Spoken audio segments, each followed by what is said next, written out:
Ayun, ang maninigil ng buwis! Bumaba ka sa kayo. Ako'y tutuloy sa bahay mo. Sa bahay ko? Sinong gustong tumuloy sa bahay niya? Paano nakilala ni Zacchaeus si Jesus?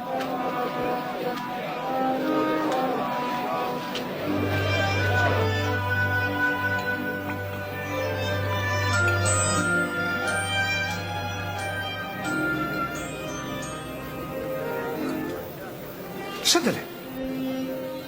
Ibibigay ko ang kalahati ng kayamanan ko sa mga mahihirap. At kung may dinayaman ako, isasauli ko ito ng makaapat.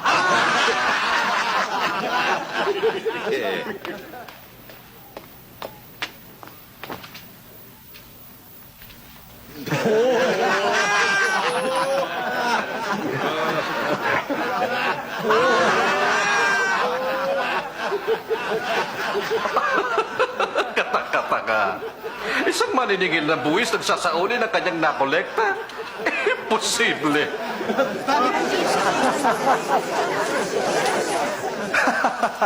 Dumating sa tahanang ito ang kaligtasan.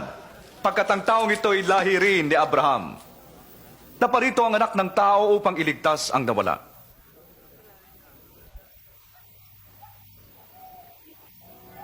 Makinig kayo.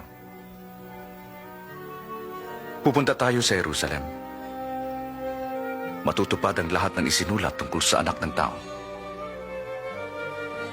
Ipagkakanulo siya sa mga hentil. Siya pagtatawanan, dudustayin at tuturaan ng mga tao.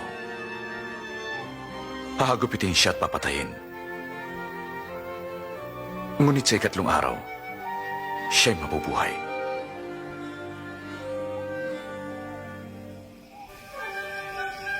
Nagpauna si Jesus patungong Jerusalem.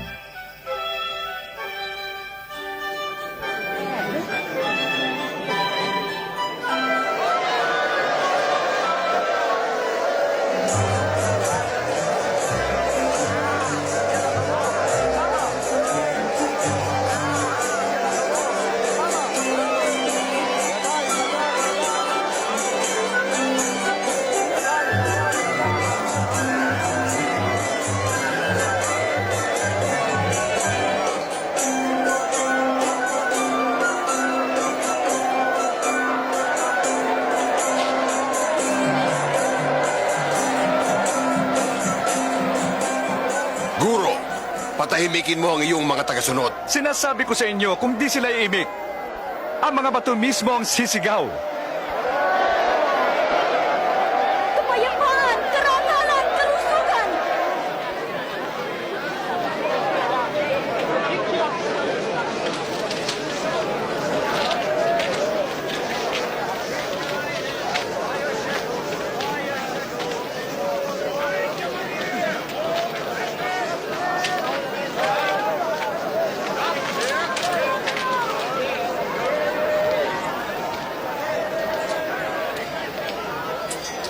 Dalawampu, 21, 22, 23, 24.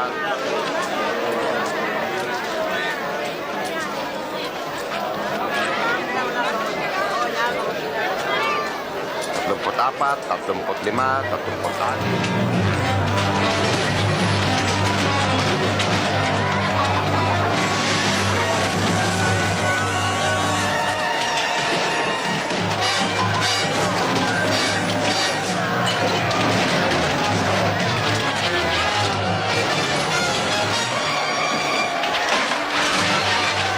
Nasusulat, bahay na sala ng bahay ko, ngunit ginawa niyo itong pugad ng mga magnanakaw.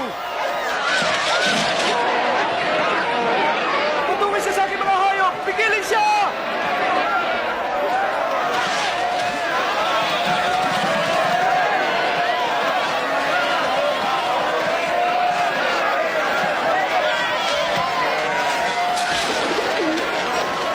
Tawagin niyo mga gwardya!